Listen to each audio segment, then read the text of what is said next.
நான் கதாசிரியனோ அல்லது துறையினரோ அல்ல.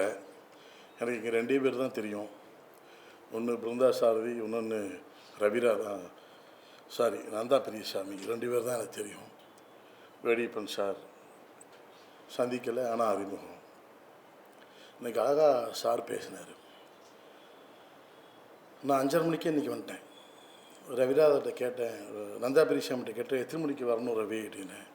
நான் போயிட்டுருக்கேன் அப்படின்னு. அப்படி நான் தாமதமாயிருமோன்னு நினச்சிட்டு 5:30க்கே வந்துட்டேன். வழக்கம்போல் ரவி லேட்டாக தான் வந்தேன்.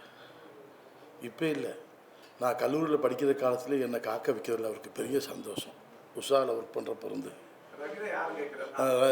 நந்தா பெரியசாமி, நீங்கள் இன்றைக்கி அழகாக சொன்னீங்க சார். எனக்கு பிருந்தா சாரதி மேலே மிகப்பெரிய மரியாதையும் வணக்கமும் உண்டு. ஏன்னா கவிக்கோ அப்துல் ரஹ்மானை அவரோடு பழகியவர்கள்லாம் மறந்துருக்க நேரத்தில் இவர் மட்டும்தான் தொடர்ந்து ஆண்டாண்டு நினைவுபடுத்திகிட்டே இருக்கிறார். அந்த நன்றி கடனாகத்தான் இதையும் நீங்கள் நடத்துகிறீங்க. நான் இங்கே பேசுகிறது என்னென்னா, அலையுலகிலே படத்தை நான் +1 படிக்கிறப்ப வந்துச்சு. நான் கார்த்திகாவே இருந்தேன். அப்போவே ஃபஸ்ட்டு தடவை ரிலீஸ் ஆனப்பயே ஒரு 17 தடவை அந்த படத்தை பார்த்துருக்கேன். ஒவ்வொரு வசனமும் எனக்கு மனப்பாடமாக தெரியும்.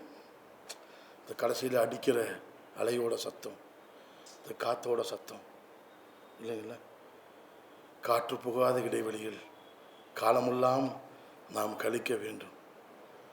முதலாய் உன் முகத்தை பார்த்தா காதல் கொண்டேன், செவ்வரியோடி உன் பாத நகங்களுக்கு. நான் பேசுகிறதாவே வரல, நீங்கள் சொன்னதுனால டப்புன்னு ஞாபகம் வந்துச்சு.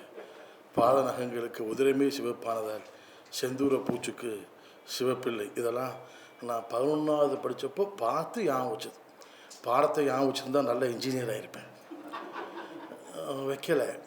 ஆனால் நான் ஏன் இங்கே வந்தேன்னா சார், அதே மாதிரி அவர் அழகாக சொன்னீங்க கருத்தம்மா. நான் என்ன அவர் முதலாக எனக்கு அறிமுகம் நீங்கள் பேசுகிற பொண்ணு தான் நினச்சேன். அவரோடு பழகிய எல்லோருமே தன்னை மட்டும்தான் அதிகமாக நேசிப்பார் அப்படின்னு அவங்க நினச்சிக்குவாங்கன்னு சொன்னீங்க இல்லைங்க, அதில் நானும் பாதிக்கப்பட்டவன். நான் முதல் அறிமுகம் கோயம்புத்தூர் ஜென்னி கிளப்பில், ஜென்னி ரெசிடென்சி ஹோட்டலில். நான் திருப்பூர் மாவட்ட நீதிபதி. நானும் அலையுலகிலே படம் பார்த்த பாதிப்போ என்னமோ காதல் திருமணம் தான் பண்ணேன்.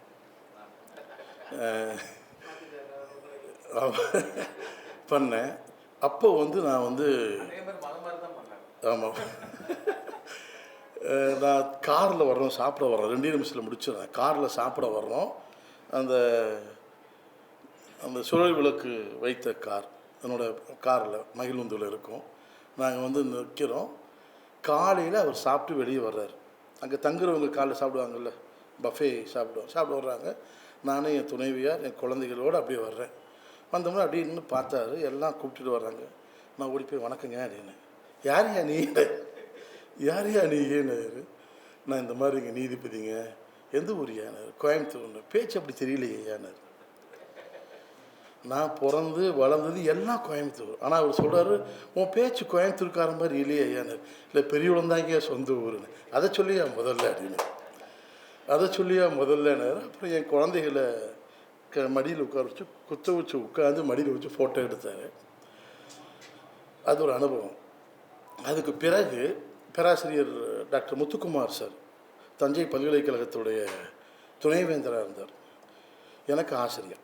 சட்டக்கல்லூரியில் படித்தப்போ அவர் பொலிட்டிக்கல் சயின்ஸ் எடுத்தார். Political science professor government arts காலேஜில். அவர் என்னை கூட்டிகிட்டு போய் அறிமுகப்படுத்தினார். நான் அவர்கிட்ட போய் பேசிகிட்டு இருந்தோம். அப்போ அவர்கிட்ட ரொம்ப நேரம் பேசிகிட்டு இருந்தோம். எவ்வளோ பெரிய மனுஷன்னா, ரொம்ப ரொம்ப அற்புதமான மனிதர். நான் திருப்பூரில் இருந்து தேனி ட்ரான்ஸ்ஃபர் ஆகிட்டேன். தேனியில் நான் ஜட்ஜாக இருக்கிறேன். Permanent Lok Adalat chairman judge. அப்போ திங்கட்கிழமை என்னோடய துணைவியார், நீங்கள் எல்லாம் பேர் சொல்லாத நானும் பேர் சொல்ல, அவங்க சர்வீஸில் இருக்கிறதுனால. என் துணைவியார் திண்டுக்கல்லில் நீதிபதியாக இருக்காங்க. திங்கட்கிழமை வருவேன், செவ்வாய்க்கிழமை போவேன். இது எல்லாத்துக்கும் தெரியும். டைரக்டர் வந்தாருன்னா என்னை கூப்பிட்டு போவார். அவர் வீட்டில் அலிநகரத்தில் சேலத்தில் உட்காந்து தேனியில் உட்காந்து பேசிகிட்டு இருக்கிற இதில் என்ன ஒருக்கா போய் உட்காந்தேன். ரொம்ப நேரம் போச்சு. அந்த அவர்கள் நண்பர்களோடு பேசுகிற பேச்சு ரொம்ப நேரம் போச்சு.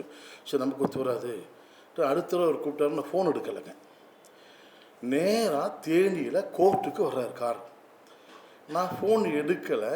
என் கோர்ட்டு ஸ்டாஃப் ஓடி வரான். உள்ளூர்காரர் தெரியுமில்ல, ஐயா டைரக்டர் வர்றாரு அப்படின்னு. நான் படாண்டு ஃபோன் எடுத்துகிட்டு சார் ஐயோ கள்ளப்பையில் அப்படின்னு வாயா சார் நான் ஊருக்கு போகணும். தெரியுயா, நீ திங்கக்கிழமை வந்தால் செவ்வாய்க்கிழமை தான் போவேன்.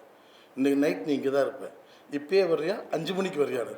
சார் பர்மிஷன் போட்டு வர்றேன் சார்ன்னு போன முன்னே நம்ம 6வது ஹோட்டல்லேருந்து எல்லாம் உட்காந்துருக்காங்க.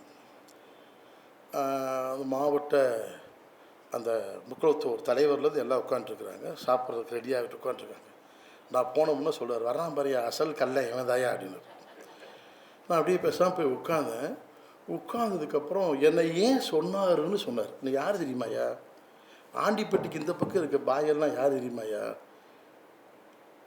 அப்படின்னு ஒரு பெரிய வரலாற்றை சொன்னார். அது ஒரு பெரிய அனுபவம். அவரோட பேசிகிட்டு இருந்தேன். அதுக்கப்புறம் அவருக்கு ஒரு பாராட்டு கூட்டம் நடந்துச்சு கம்பத்தில். இருக்கா சார்? கம்பத்தில் சொந்த மண்ணில் ஒரு பாராட்டு கூட்டம் நடந்துச்சு. எல்லா டைரக்டரும் வந்திருந்தாங்க. மனோபாலா, பாக்கியராஜ், ஆர்கே செல்வமணி எல்லாம் வந்திருந்தாங்க. அப்போ நானும் இரவு என்னையும் வர சொல்லியிருந்தார். நானும் போனேன். எல்லாம் சாப்பிட்டு இருந்தப்போ நீ சொன்ன தீர்ப்பை சொல்லியா அப்படின்னாரு. அவங்கள்ட்ட சொல்லியா, நீ சொன்ன தீர்ப்பை சொல்லியா அப்படின்னாரு. இப்போ திருப்பூர் டிஸ்ட்ரிக்டில் நான் தான் ஃபஸ்ட்டு தூக்கு கொடுத்தேன் அப்படின்னு. அது யாருக்கே வேணும்? நீ தாராவூர் இருந்தப்போ தீர்ப்பு சொன்னி, அதை சொல்லியா அப்படின்னாரு. அப்போது ஒரு பண்ணு திருடுறவனுக்கு நான் ஒரு வித்தியாசமான தீர்ப்பு பல வருடங்களுக்கு பிறகு அது பேசப்பட்டுச்சு.